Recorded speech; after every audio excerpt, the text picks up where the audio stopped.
Hey, welcome to this episode of Witko in the Wild. This is episode number 4, and it's also part 4 of the Meet Your Meat series. Episode 1, we went out to the farm and we met the pig and we met one of the farmers and we got to spend some time with them, feed them their last meal.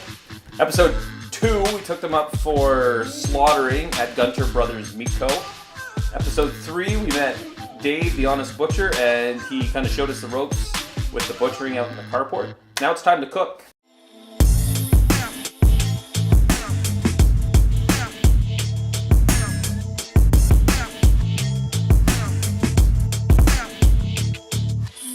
So I thought we'd try to do a couple different dishes. Neither of these dishes I've actually made before, so yeah, it'll be fun. We'll learn together. One of the things I really wanted to play with was a skirt steak, so I pulled out one of those packages. I think it's kind of interesting because this is one of those cuts that normally ends up just being trim and would go into sausage, typically. But yeah, if you know a whole animal butcher, then they can pull this out, or you can talk to your local butcher and see if he might help you figure out how to get it. I think it's going to be a really good cut, and the key is to not overcook it and to slice it the right way, otherwise it can be really chewy. We're going to use the skirt steak in my variation or my version of a banh mi Vietnamese sub sandwich. We've got some pate here from local butcher that we're going to throw in there, and some pickled vegetables. The second dish is something that I discovered when I was on a trip down to Costa Rica. It's called Chifrijo. It's one of those very rustic dishes, full of flavor, comfort food. So you've got rice on the bottom, then beans, then pico de gallo, then some version of pork. It would typically be served with some plantain or nachos. I couldn't find any plantain, so we're gonna go with the nachos version. All right, that's what we're making, so let's get started. Stop clapping at the end of everything.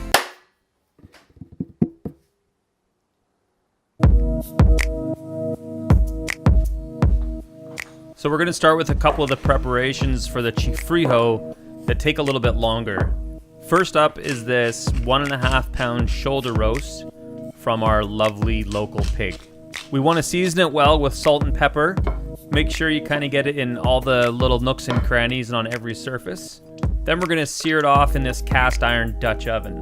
I pretty much always use avocado oil for this because it has the highest smoking temperature of pretty much any vegetable oil. You want to make sure that you cook it on all sides to get them all nice and brown and get a good crust going. Then we're going to take out the roast and put in some onions and garlic and brown them well. And then I'm going to use a bit of my wife's Sauvignon Blanc to deglaze the pan with. And make sure you scrape up all those tasty little pieces. Okay, now it's in the oven at 350 for about 2 hours. Next, we're moving on to the black beans. I've had about a cup of black beans sitting in this water soaking overnight, and now we're just gonna rinse them. This is definitely not the easy way to do this. You can also just buy a can of black beans, but I'll totally judge you if you do that. No, I won't. Okay, now I'm gonna dice up about a half of a red onion and a few garlic cloves. I also used about 1/4 of a red pepper here. I probably could have used a little bit more.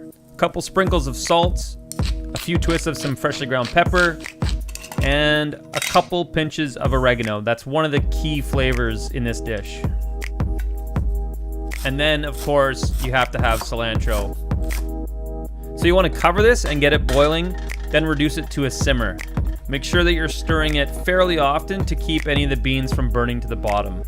We're going to let this cook for about an hour until the beans are well softened. Okay, the pico de gallo is next. It's pretty straightforward. You basically just dice up a bunch of stuff and put it in a bowl. Before you get started, hone your knife. So we're just going to cut up a bunch of tomatoes here. I think I did 4 for this batch. And then 1 whole medium red onion diced up. I like to add some jalapeno for flavor, not really for heat. So I cut out the cores and the seeds and just use the flesh. And then lots and lots and lots of fresh cilantro. Now we're gonna squeeze in a couple whole limes. I like to roll them around on my cutting board to just kind of soften them up and break down some of the cells to release the juice first. A couple pinches of sea salt, and then maybe 2 tablespoons of honey for just a little bit of sweetness. Oh yeah, I forgot to add garlic. So I kind of cheated and just grabbed some pre-minced garlic out of this jar. Then you just want to mix it up really well and get it in the fridge, and it can stay there until we're ready to assemble. So now we'll switch gears and start working on the banh mi. The first thing we're going to do is make the sauce. This is a little recipe I came up with the first time I made a banh mi. It's really simple, just 4 ingredients, give it a stir, and let it sit in the fridge for a while. Start off with a couple spoonfuls of mayo, then we're going to add about half that amount of white miso paste, then a couple spoonfuls of sambal oelek. You can add more or less depending on how spicy you want it. And lastly, just a few dashes of fish oil to give it a bit of saltiness and a bit of fishiness.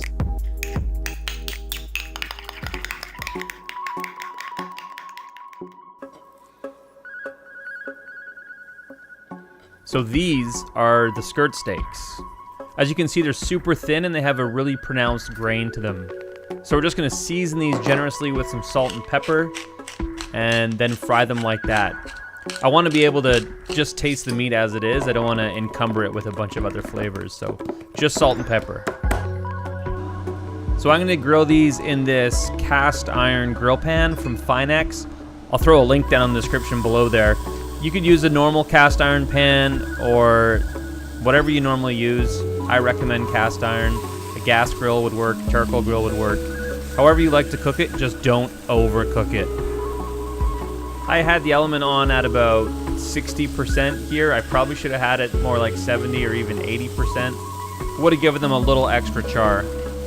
They really just need a couple minutes per side and then they're done. So we're just gonna pull them off the heat and let them rest while we get everything else ready. We'll start off with about 6 slices of jalapeno, and then we'll cut about 4 or 5 thin wedges of this cucumber. We're gonna use about a 4-inch chunk of this baguette. Ideally, yours will be much fresher than mine was. Once that skirt steak's been sitting for about 10 minutes, you can give it a slice. This one looks pretty much perfect. I will test a piece right now. Okay, let's get this thing built. We'll start by covering the bottom part of the bun in pate, and then we're gonna smear some of that miso aioli on the top half. And then you just start stacking ingredients. There's really no right or wrong way to do this, at least not according to me. A little cilantro on the top there. And now we're adding some pickled onions and some pickled carrots. If you don't have these in your fridge, you're really missing out on life. You can find recipes online, no problem, or send me a message and I'll tell you how I made them. So let's put those cucumbers on, those jalapeno slices. And this is chickweed that I foraged out of the backyard. If you remember back to episode 1 where we met Farmer Brown, he harvested some chickweed to feed them for their last supper, so it seemed fitting to include that in one of the first meals. So there we have the finished pork skirt steak banh mi sandwich. Let's get back to that Chifrijo now. Time to pull the roast out and see how it's doing. I would say it's doing quite well. Okay, let's just set that aside and let it rest for a while now. So this is the secret sauce. You might have a hard time finding it. I brought this bottle back from Costa Rica myself. You could probably get away with using Worcestershire and a little smoked salt.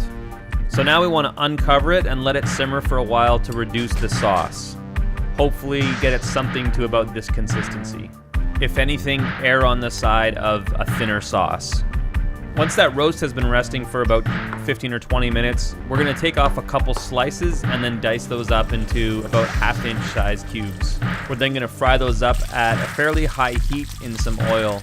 Use a splatter screen if you have one because this stuff likes to spatter. The goal is to get a good crisp on the pork, but you don't want to dry it out. Time to get this thing built. Let's start off with some rice. I just used some leftovers I already had in my fridge. Then a few scoops of those beans. This is why we wanted to leave that sauce a bit thin so that it coats the rice and soaks in and makes everything yummy. Some pico de gallo to bring the acid and the brightness to the dish. Some of that fried diced pork shoulder roast. And half an avocado. A little handful of nacho chips so you can scoop it all up. There it is. Big bowl full of awesomeness. Okay, so there we have it. There's the banh mi and the Chifrijo. I guess they both look like complicated dishes because there's so many parts to them, but they're actually pretty simple. You basically have a sandwich and I don't even know what you call that. Just a bunch of stuff in a bowl. It's like leftovers, but it's way better.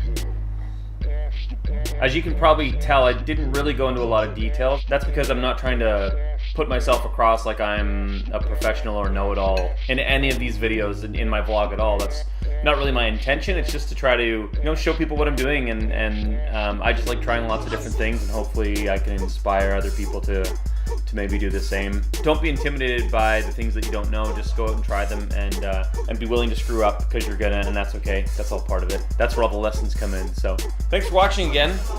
I got some eating to do. Follow, share, like, subscribe, do all those things at Witko in the Wild on Instagram. Find me and follow me there. I'll probably follow you back. And yeah, thanks for watching.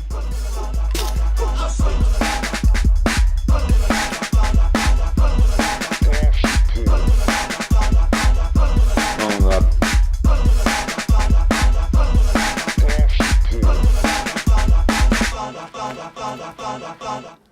God.